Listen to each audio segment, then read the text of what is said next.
السلام علیکم ورحمۃ اللہ وبرکاتہ۔ کیا قربانی کے جانور میں عقیقہ ہو سکتا ہے؟ کیا آپ جانتے ہیں کہ ایک ہی جانور میں قربانی بھی ہو سکتی ہے اور عقیقہ بھی، یا یہ صرف لوگوں کی بنائی ہوئی بات ہے؟ آج ہم قرآن و حدیث اور فقہ کی روشنی میں حقیقت بتائیں گے۔ اگر آپ کے گھر بچے کی پیدائش ہوئی ہے اور عید الاضحیٰ بھی قریب ہے تو کیا ایک حصہ عقیقے کا اور ایک حصہ قربانی کا رکھ سکتے ہیں؟ علماء کیا فرماتے ہیں؟ بہت سے لوگ سالوں سے غلط فہمی میں ہے۔ قربانی کے جانور میں عقیقہ جائز ہے یا ناجائز؟ صرف 3 منٹ میں مکمل جواب اب جانیں، اور جاننے کے بعد اسے سنیں اور اس پر عمل کرنے کی کوشش کریں اور اس سے استفادہ حاصل کریں۔ السلام علیکم ورحمۃ اللہ وبرکاتہ۔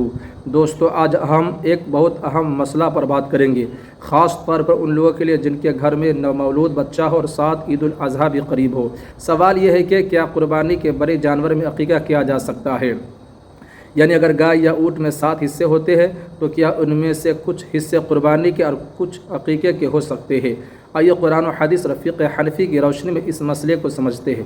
اصل مسئلہ، فقہائے کرام فرماتے ہیں کہ اگر بڑے جانور یعنی گائے یا اونٹ میں مختلف نیتوں سے حصے رکھے جائے تو یہ جائز ہے۔ مثلا کچھ حصے قربانی کے ہوں، کچھ حصے عقیقے کے ہوں، یا بعض حصے نفلی قربانی کے ہوں تو سب درست ہے۔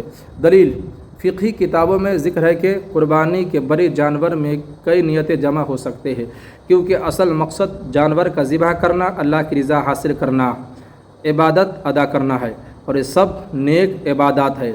اس فتوے میں یہ بھی بیان کیا گیا ہے کہ بڑے جانور میں کچھ حصے قربانی اور کچھ حصے عقیقہ رکھنا جائز ہے، البتہ اگر کسی ایک شریک کی نیت خراب ہو، مثلا صرف گوشت حاصل کرنا ہو، تو پھر کسی کی قربانی صحیح نہیں ہوگی۔ اہم وضاحت، بکری میں یہ مسئلہ نہیں بنتا کیونکہ بکری صرف ایک فرد کی طرف سے ہوتی ہے، لیکن گائے اونٹ میں 7 حصے ہوتے، اس لیے نیتوں کا فرق ممکن ہوتا ہے۔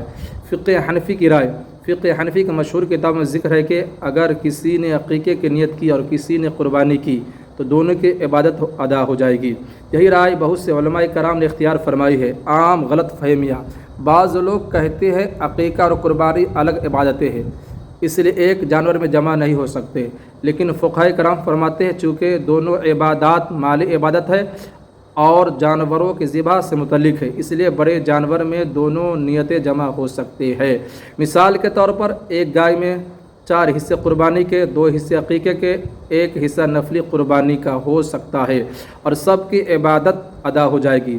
لیکن ایک بات یاد رکھیے، تمام شریک افراد کی نیت عبادت ہونی چاہیے۔ اگر کسی ایک شریک کی نیت صرف گوشت لینا ہو تو پوری قربانی متاثر ہو سکتی ہے۔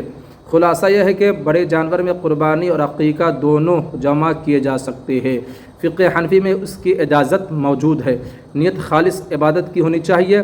اگر آپ کو یہ ویڈیو مفید لگی ہو تو ویڈیو کو لائک کریں، شیئر کریں، اور اسلامی معلومات کے لیے چینل کو سبسکرائب کریں، اور اللہ تعالی ہمیں صحیح دین سمجھنے، اس پر عمل کرنے کی توفیق و رفیق عطا فرمائے۔ السلام علیکم ورحمۃ اللہ وبرکاتہ۔